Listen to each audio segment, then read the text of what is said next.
ఈ వీడియోలో మనం సంఖ్యారేఖపై గుణకారం ఏ విధంగా చేయవచ్చో నేర్చుకుందాం. దీన్ని ఇంగ్లీష్లో ఏమంటామంటే multiplication on the number line అంటాం. ఈ గుణకారాన్ని మనము ఒక ఉదాహరణతో నేర్చుకుందాం. ఉదాహరణ 4 ఇంటూ 2ని కనుగొనుము. సాధన చూద్దాం. అసలు 4 ఇంటూ 2 అంటే ఏంటండి? 2 ప్రమాణాలు 4 సార్లు అని అర్థము. ఇప్పుడు చూడండి, ఒక గుంపును తీసుకుందాం. ఈ గుంపులో మనం 2 బిందువులను తీసుకుందాం. ఈ విధంగా మనకు అంటే ఒక గుంపులో 2 ఉన్నాయి. ఈ విధంగా ఎన్ని గుంపులు రావాలి?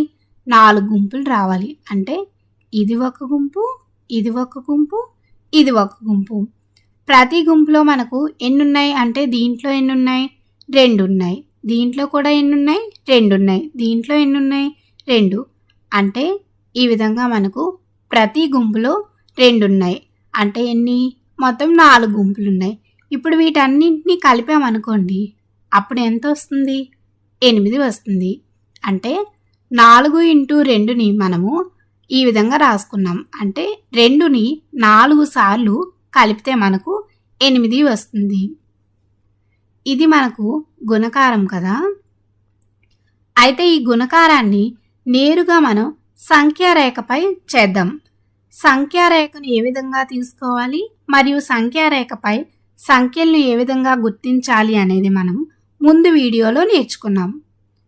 ఇప్పుడు ఒక సంఖ్యారేఖను తీసుకుందాం. ఈ సంఖ్యారేఖపై మనము మొదటి బిందువుని మనం 0గా గుర్తిద్దాం. మరియు తర్వాత ఈ విధంగా సంఖ్యలను తీసుకుందాం.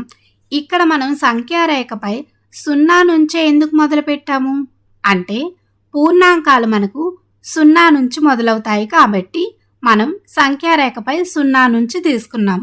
అదేవిధంగా ఇక్కడ చూడండి, 11 వరకు ఈ విధంగా మనం ఇక్కడ వరకే ఎందుకు తీసుకున్నాము అంటే 4 ఇంటూ 2 ఏమవుతుంది? 8 అవుతుంది. కాబట్టి మనం సంఖ్యారేఖను 8 లోపు తీసుకోకూడదు. 8 వరకు అయినా తీసుకోవాలి, లేదా అంతకంటే ఎక్కువగా అయినా తీసుకోవాలి. మనము ఈ ఉదాహరణకు సరిపోయే విధంగా మనం సంఖ్యారేఖను తీసుకోవడం జరిగింది. ఇప్పుడు సంఖ్యారేఖను తీసుకున్నాం కదా, దీనిపై 4 ఇంటూ 2ని గుర్తిద్దాం. ఇక్కడ 4 ఇంటూ 2 అంటే అర్థం తెలుసుకున్నాం కదా. అంటే ఒక గుంపులో 2 ఉంటాయి. ఈ విధంగా ఎన్ని గుంపులు ఉంటాయి? 4. ఇప్పుడు చూడండి, 0 నుంచి 2 వరకు ఒక గుంపు, మరియు 2 నుంచి 4 అంటే ఇది మరొక 2 అవుతుంది కదా. 2 నుంచి 4 ఇది ఒక గుంపు, మరియు 4 నుంచి 2 అంటే 6 వరకు ఇది ఒక గుంపు, మరియు 6 నుంచి 8 ఇది ఒక గుంపు. ఈ విధంగా మనం ఎన్ని తీసుకున్నాం? 1, 2, 3, 4 తీసుకున్నాం. దీని విలువ ఎంత వచ్చింది? 8. అంటే దీని నుంచి మనం ఏం చెప్పవచ్చు? ఈ గుణకారం యొక్క విలువ అంటే 4 ఇంటూ 2 యొక్క విలువ ఏమవుతుంది? 8 అవుతుంది. చూడండి, ఈ విధంగా మనం సులభంగా సంఖ్యారేఖపై గుణకారం అనేది చేయవచ్చు. ఇప్పుడు ఒక ఉదాహరణ చూద్దాం. ఉదాహరణ, ఈ క్రింది సంఖ్యారేఖ ఏ గుణకారాన్ని సూచిస్తుంది? ఇక్కడ మనకు సంఖ్యారేఖ ఇవ్వడం జరిగింది. దీనిపై గుణకారం కూడా ఉంది. అయితే ఈ గుణకారంని మనం ఏ విధంగా సూచిస్తామో ఇప్పుడు మనం కనుక్కోవాలి. సాధన చూద్దాం. చూడండి, మనకు ఈ సంఖ్యారేఖపై ఏ విధంగా ఉంది? 0 నుంచి 4 వరకు ఒక గుంపు, 4 నుంచి 8 వరకు ఒక గుంపు, 8 నుంచి 12 వరకు, మరియు 12 నుంచి 16, 16 నుంచి 20 వరకు ఉన్నాయి. అంటే ఒక్కొక్క గుంపులో ఎన్ని ఉన్నాయి? 4 ఉన్నాయి. ఈ విధంగా మనకు ఎన్ని గుంపులు ఉన్నాయి? 1, 2, 3, 4, 5 గుంపులు ఉన్నాయి. మరియు దీని విలువ ఎంత వచ్చింది? మనకు 20 వచ్చింది. కాబట్టి దీన్ని ఏ విధంగా రాసుకోవచ్చు అంటే ఒక్కొక్క గుంపులో 4 ఉన్నాయి కాబట్టి మనకు ఎన్ని గుంపులు ఉన్నాయి? 5 ఉన్నాయి. అంటే 4ని 5 సార్లు కలపవచ్చు. ఈ విధంగా రాసుకోవచ్చు. మరియు మనకి ఇక్కడ గుణకారాన్ని మనం రాయాలి కాబట్టి ఒక్కొక్క గుంపులో 4 ఉన్నాయి. ఆ విధంగా మనకు ఎన్ని గుంపులు ఉన్నాయి? 5 ఉన్నాయి కాబట్టి 5 into 4 5 into 4 is equals to 20. అంటే ఈ సంఖ్యారేఖను సూచించే గుణకారం ఏమవుతుంది? 5 ఇంటూ 4 అవుతుంది.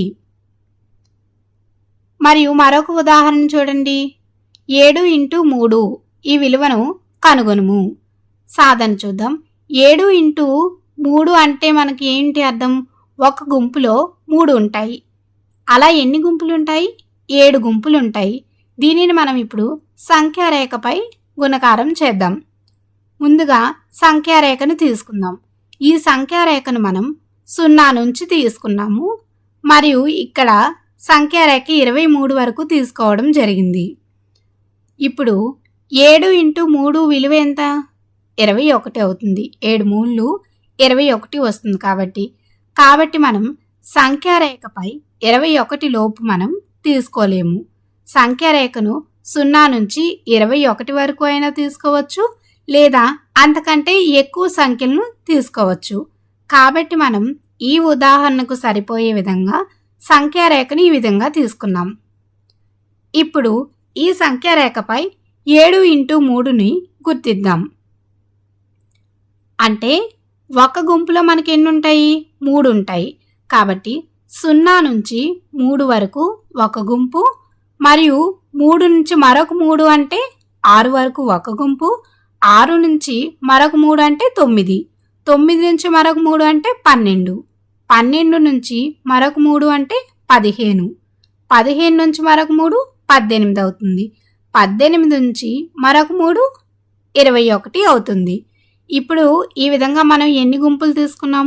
1, 2, 3, 4, 5, 6, 7 గుంపులు తీసుకున్నాం. అంటే దీని విలువ ఎంత వచ్చింది? 21 వచ్చింది. కాబట్టి ఈ గుణకారం యొక్క విలువ ఎంత అవుతుంది? 7 ఇంటూ 3 ఈజ్ ఈక్వల్స్ టు 21 అవుతుంది. దీన్నే మనము మరొక విధంగా కూడా చేయవచ్చు. ఒకసారి చూద్దాం అదే విధంగాను. ఇప్పుడు మనం 0 నుంచి 7 వరకు ఒక గుంపుగా చేసుకుందాం. అప్పుడు ఇది ఒక గుంపు అవుతుంది. మరియు 7 నుంచి మరొక 7ను ఒక గుంపుగా చేసుకుందాం. అంటే 7 నుంచి మరొక 7 అంటే ఏమవుతుంది? 14 అవుతుంది. ఇప్పుడు 14 నుంచి మరొక 7ను తీసుకుందాం. అప్పుడు 21 అయింది. ఇప్పుడు మనకు ఒక్కొక్క గుంపులో 7 ఉన్నాయి. ఇప్పుడు ఎన్ని గుంపులుగా ఏర్పడ్డాయి? 1, 2, 3 ఏర్పడ్డాయి. అయినప్పటికీ విలువ ఎంతైంది? 21 అయింది. కానీ మనకు 3 గుంపులు ఏర్పడ్డాయి. ఒక్కొక్క గుంపులో ఎన్ని ఉన్నాయి? 7 ఉన్నాయి. కాబట్టి మనం దీన్ని ఈ విధంగా కూడా రాయవచ్చు. 3 ఇంటూ 7 ఈజ్ ఈక్వల్స్ టు 21.